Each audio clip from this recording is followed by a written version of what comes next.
अज़ीज़ तलबा व तालिबात, अस्सलामु अलैकुम वरहमतुल्लाहि वबरकातुहू।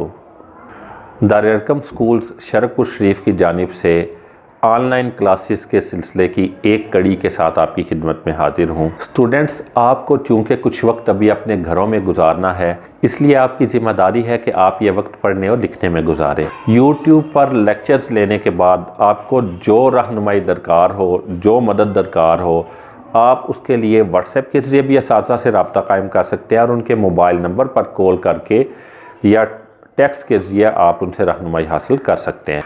अज़ीज़ तलबा, आज मैं 9वीं क्लास यानी 9th क्लास के उर्दू पर्चे में पूछे जाने वाले तमाम सवालात का बिलतरतीब आपको तारुफ दूँगा और ये भी बताऊँगा कि किस सवाल के कितने नंबर हैं और ये कि आपको किस तरह से घर में बैठकर तैयारी करनी है। अज़ीज़ तलबा, आप जानते हैं कि उर्दू पर्चे में दीगर पर्चों की तरह सबसे पहले MCQs पूछे जाते हैं। उर्दू के MCQs 15 नंबर पर मुश्तमिल होते हैं। ये पर्चा आपको पहले दे दिया जाता है और आपसे हल करवा कर आपसे वापस ले लिया जाता है। इसके लिए आपको 20 मिनट मिलते हैं। उसके बाद आपको इंशाई पर्चा दे दिया जाता है, क्वेश्चन पेपर दे दिया जाता है। इस तरह से अज़ीज़ तलबा, इंशाई तर्ज का जो पहला सवाल है उसको सवाल नंबर 2 लिखते हैं बोर्ड वाले और क्वेश्चन पेपर जो आपको मिलेगा वो सवाल नंबर 2 से उसका आगाज़ होगा। तो सवाल नंबर 2 है क्या? वो है अशआर की तशरीह।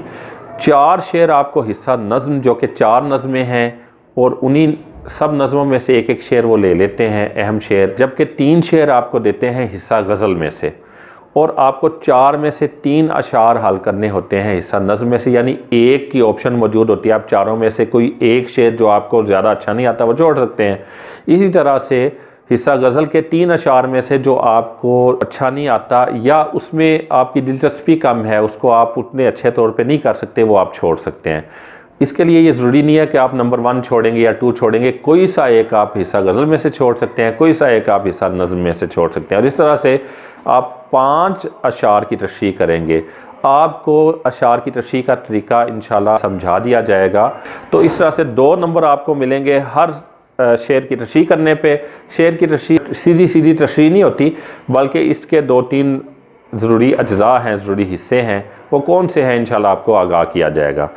तो दूसरा, उसके बाद जो सवाल जो यहाँ पे क्वेश्चन पेपर पे होगा, सवाल नंबर 3, वो होगा नसर पारों की तशरीह। नसर पारे दरअसल जो नसरी असबाग हैं उनमें से लिए जाते हैं और पिछले सालों में देखने में आया है कि लोग जो अंदाज़ा कायम करते थे कि खाका निगारियों में या मज़ामीन में से पैराग्राफ्स के आने के चांसेस होते हैं, अफसाना में से नहीं आएगा, ड्रामा में से नहीं आएगा, वो सब बातें गलत साबित हुई और कई साल ऐसा देखने को मिला कि ड्रामे में से जो कि डायलॉग्स होते हैं उसमें वो मुकालमाती अंदाज में होता है, उसमें से शायद पैराग्राफ ना ले लोग ये समझा करते थे, लोग ये तसव्वुर करते, लेकिन नहीं, साबित हुआ कि उसमें से भी पैराग्राफ्स आ जाते हैं। 2-3 डायलॉग्स या दिए होते हैं या और मंजर भी तो होता है ना, ड्रामे में कहीं कोई मंजर पेश किया जाता है, उस मंजर में से एक बाज़-औक़ात एक 2-3-4 लाइन का या 2-3 लाइन का एक मंजर आपको पेश करके कह दिया जाता है कि इसकी आप तशरीह करें।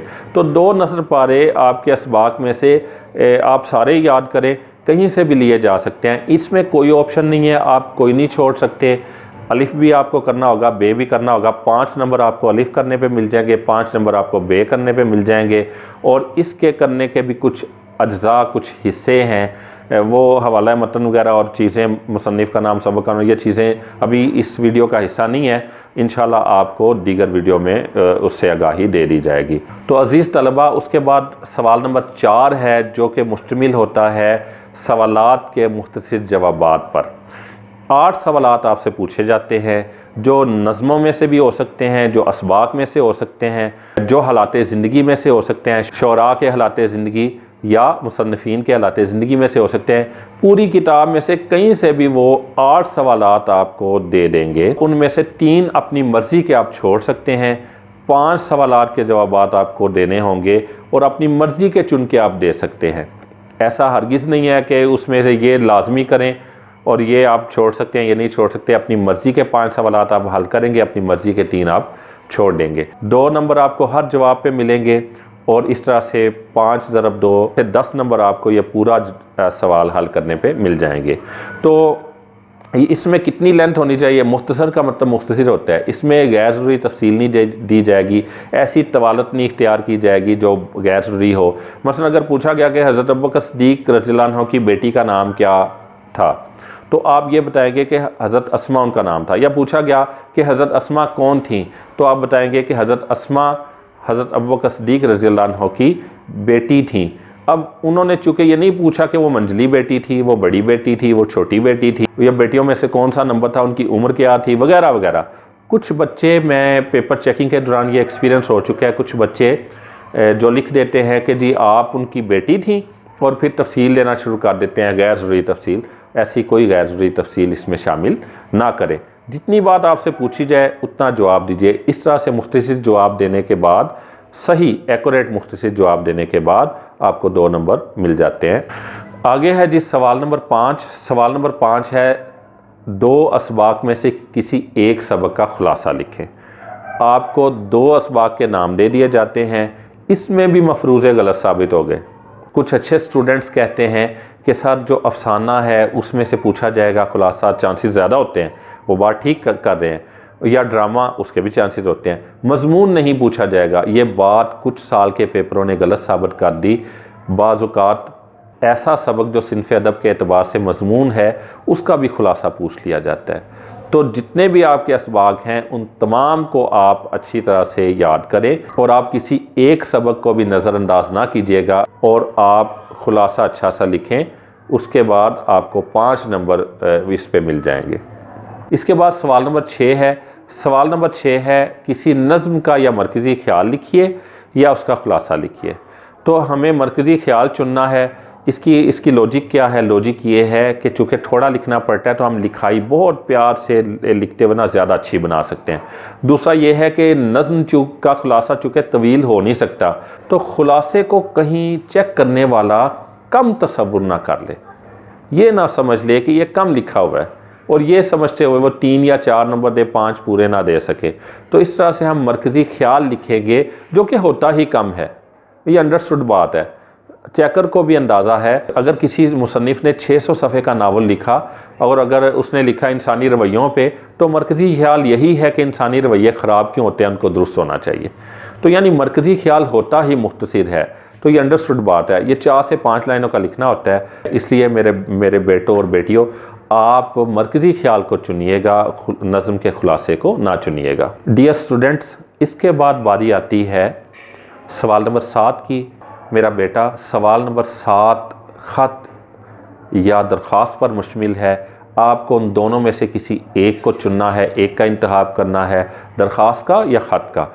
तकरीबन 25 मौज़ूआत हैं मकतूब निगारी के और आप उन 25 को ही तैयार करें, तमाम को तैयार करें, कोई उनमें से ना छोड़ें, सभी ख़त याद करें।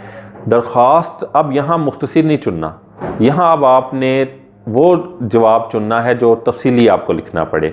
इसकी लॉजिक क्या है कि यहाँ आपको 10 नंबर मिलने हैं ख़त में से। तो 10 नंबर जो है दरख्वास्त चूँकि मुख्तसर होती है, मरकज़ी ख्याल का मामला और था। तो मेरा बेटा, अगर आप ख़त करेंगे तो उसमें चूँकि आप चचा के नाम लिख रहे हैं, वालिद साहब के नाम लिख रहे हैं, वालिदा के नाम लिख रहे हैं, आपा के नाम लिख रहे हैं, उनके साथ उम्र का एक बड़ा हिस्सा आपका गुजरा है। कितने सारे वाक़यात हैं जो आपको याद हैं, उनके साथ पेश आने वाली बातें आपको, उनके साथ होने वाली बातें याद हैं, उनके साथ पेश आने वाले मामलात और वाक़यात आपको याद हैं। उनकी तफसील आप ख़त में दे सकते हैं, गैर ज़रूरी नहीं, गैर ज़रूरी नहीं। यानी अगर आप पैसे मंगवा रहे हैं तो वालिद साहब का हाल चाल पूछ लेते हैं, रिज़ल्ट आप बता सकते हैं अपना अच्छा आना, तालीमी सरगर्मियों का उसमें बता सकते हैं, आपका अब पढ़ना कैसा चल रहा है, अब तालीम आपकी कैसी चल रही है, अज़ाइम आपके आगे क्या है, वगैरह वगैरह जैसी बातें आप। और फिर आप पैसों की का भी तस्करा करें, पैसे मंगवाएं उनसे। अगर मेरा बेटा आप दरख्वास्त चुनते हैं, दरख्वास्त लिखते हैं और हेल्थ ऑफिसर के नाम दरख्वास्त लिख रहे हैं मोहल्ले की सफाई के लिए, तो मेरा बेटा आप समझते हैं कि उनको तो हम हाल चाल गैर ज़रूरी नहीं पूछना शुरू कर देंगे, उनको तो नहीं कहना शुरू कर देंगे फ़लाँ लम्हा गुजरा था, कितना खुशगवार था, फ़लाँ वक्त था, कितना अच्छा था, ये बातें हुई, कितनी अच्छी बातें थी, कितना अजीम ये ताल्लुक़ वगैरह जैसी कोई। तो हेल्थ ऑफिसर के नाम जब आप दरख्वास्त लिखते हैं तो ज़रूरी बातें ही लिख के आप बात को ख़त्म कर देते हैं। अब यहाँ पे एक 10 नंबर चूँकि हमें चाहिए, और हम 1.5-2 पेज हम लिखना चाहते हैं तो हम ख़त का चुनाव इसलिए करते हैं, ख़त का इंतखाब इसलिए करते हैं कि हम 1.5 से 2 पेज लिख सकें और 10 नंबर हमें ईज़िली मिल जाए। 8वें नंबर पे मेरा बेटा आता है मुकालमा या कहानी। तो कहानी हम चुनेंगे, मुकालमा नहीं चुनेंगे। इसकी लॉजिक ये है, मैं समझता हूँ कि मुकालमा लिखते हुए हमें बार बार मार्कर का इस्तेमाल करना पड़ता है। आप मार्कर रख रहे हैं, खोल रहे हैं। मिसाल के तौर पे आपने चुन लिया तारीख़ पाकिस्तान मुकालमा, उसमें आप स्टूडेंट्स के फ़र्ज़ी नाम 3-4 लिखते हैं, उस्ताद साहब का नाम लिखते हैं, बार बार आप मार्कर निकाल रहे हैं, उसमें बहुत ज़्यादा टाइम आपका जा रहा है। 5 नंबर आपको लेने हैं मुकालमे के लिए, और 5 नंबर मुकालमे में लेने के लिए आप कितना सारा बार बार मार्कर निकाल रहे हैं, लिख रहे हैं, फिर बंद कर रहे हैं, फिर पेन से लिख रहे हैं, और ये सारा, और आप इतनी देर में आप कहानी लिखने के बाद अगले सवाल की तरफ जा सकते हैं। तो मैं ज़ाती तौर पे ये पसंद करता हूँ कि आप कहानी चुनें, आप मुकालमा ना चुनें। इसके बाद आखिरी सवाल जो कि सवाल नंबर 9 है, वो है जुमलों की तकमील या जुमलों की दुरुस्ती, दोनों में से किसी एक को चुनना। तो अगर आप दुरुस्ती को चुनेंगे तो वो एक पूरा समंदर है, समझे कि मतलब आपने अपनी किताब से भी याद किए, आपने और किताबों से भी जुमले याद किए, उनके अलावा भी वो दे सकते हैं, अनसीन दे सकते हैं। कहीं एक आपकी बहुत अच्छी तैयारी है लेकिन कहीं एक गलती आपसे रह जाती है तो आप 5 में से 4 नंबर लेंगे। आप जानते हैं कि हम पूरे नंबरों के लिए कितना फ़ाइट करते हैं, कितनी कोशिश करते हैं हम पूरे नंबर हासिल करने के लिए। तो मैं आपको मशवरा दूंगा कि मेरा बेटा, आप जुमलों की तकमील चुनना। जुमलों की तकमील चुनने में लॉजिक ये है कि ये बहुत कम याद करने पड़ते हैं। ये निस्फ सफ़ा एक जगह पे है, 45 नंबर पेज पे, निस्फ सफ़ा जो है उससे नेक्स्ट पेज है, और एक पे जुमले हैं कुछ, एक पे ज़रबुल मिसाल हैं। इनको आप दोनों को याद कर लेंगे, ये आधे घंटे का भी काम नहीं है। ये 80 समथिंग 85 से कम है, 85 तकरीबन है ये दोनों मिला के। तो इन्हीं के अंदर से वो 5 पूछ लिए जाते हैं। तो यहाँ पे आपकी गलती कोई नहीं होती और ये पूरे 5 नंबर आप ले पाते हैं। तो मेरा बेटा, अभी मैं आपको ये नहीं बता रहा कि बोर्ड में आप किस तरतीब से ये सवालात हल करेंगे। जिस तरतीब से आपको क्वेश्चन पेपर मिलता है, इस तरतीब से कभी भी हल नहीं करते। उसका अभी वक्त नहीं है। इंशाल्लाह हम दोबारा क्लासों में आमने सामने आएंगे, तब भी आपको समझाऊंगा। उससे कबल भी आपको, अगर ये छुट्टियां किसी वजह से तवील हो जाती हैं, ये भी आपको वीडियो लेक्चर की सूरत में बता दिया जाएगा कि मेरा बेटा, आप सबसे पहले कौन सा सवाल चुनेंगे, उसके बाद दूसरे नंबर पे, तीसरे नंबर, किस तरतीब से आप, मुख्तसर हमने पहले करने होते हैं, मुफस्सल हमने बाद में करने होते हैं। अभी उसका वक्त नहीं है, अभी आपको तैयारी करवाते हैं इंशाल्लाह। नेक्स्ट वीडियो में सबसे पहला जो सवाल है, उर्दू शायरी की तशरीह किस तरह से की जाती है, उसको लेकर इंशाल्लाह आपकी खिदमत में हाजिर होऊंगा। जल्द मिलते हैं। मुझे इजाज़त दीजिए इस दुआ के साथ कि अल्लाह ताला इस मूज़ी मर्ज़ से हम सबको बचाए, इस वायरस से, कोरोना वायरस से हम सब की हिफाजत फरमाए। इंशाल्लाह मिलते हैं, जल्द मिलते हैं। जैसे ही छुट्टियां ख़त्म होती हैं इंशाल्लाह क्लासों में भी सब बातें होंगी। उससे कबल आपको पूरी रहनुमाई हमारी तरफ से हासिल होगी। हम दस्तयाब हैं, हम मौजूद हैं। अपना ख्याल रखिएगा, अपनों का ख्याल रखिएगा। अल्लाह हाफिज़।